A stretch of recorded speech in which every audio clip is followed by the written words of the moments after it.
Imagine you are showing a beautiful photo to your friend.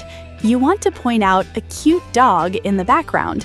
Do you say, "Look at the dog in the picture," or "Look at the dog on the picture"? It is a tiny difference, but it completely changes what you mean. If you use the wrong word, your friend might imagine something completely different.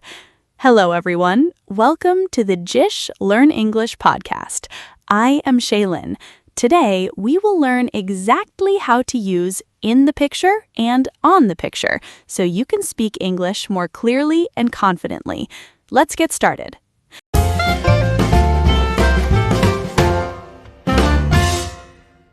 Let us start with in the picture. We use in the picture when we talk about the people, animals, places, or things that are part of the photo or painting itself. In simple words, if the camera captured it, it is in the picture. For example, if you show me a photo from your family vacation, I might ask, "Who is the tall man in the picture?" Or I might say, "The mountains in this picture are so beautiful."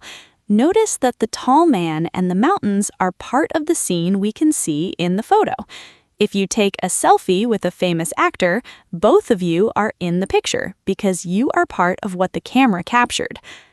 Let us do a quick check. Imagine you are looking at a photo of a beach. You can see the sand, the ocean, and some people swimming. Are they in the picture or on the picture?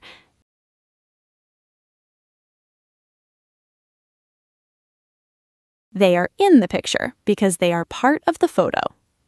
Now, what about on the picture? This is where the meaning changes. We use on when we talk about something touching the physical surface of the picture, photograph, paper, or screen. Imagine you are holding a printed photograph. If you spill a drop of coffee on it, the coffee is now on the picture. It is touching the surface. Or imagine a tiny insect crawling across your phone screen while you are looking at a photo. You could say, "There's a bug on the picture." The bug is not part of the photo. It is simply sitting on top of the screen. Another common example is writing. If you write your name with a pen at the bottom of a photograph, your name is on the picture. To make it even clearer, let us compare them side by side. Imagine a photo of a birthday party.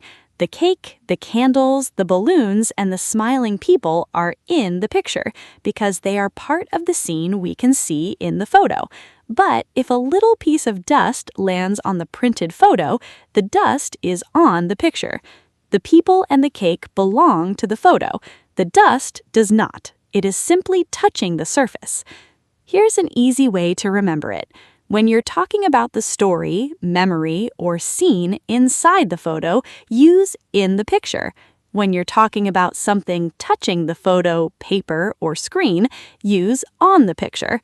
So you can naturally say, "You look so happy in this picture." But you can also say, "There's a small stain on the picture." One small extra tip. Native English speakers also often say "in the photo" or "in the photograph." They mean the same thing as "in the picture." So to quickly summarize, use in the picture for the people and things that are part of the image, and use on the picture for things that are touching the physical surface of the picture. It's a small difference, but it helps your English sound much more natural and precise. Now it's your turn. Imagine you are showing me a photo of your favorite city. What is in the picture? Is there a tall building, a busy street, a park, or something else? Write your answer in the comments below. I would love to read it. If you learned something new today, please like this video and subscribe to the channel so we can keep learning together. Thank you for joining me on the JISH Learn English Podcast. I am Shaylin, and I will see you all in the next episode. Bye-bye.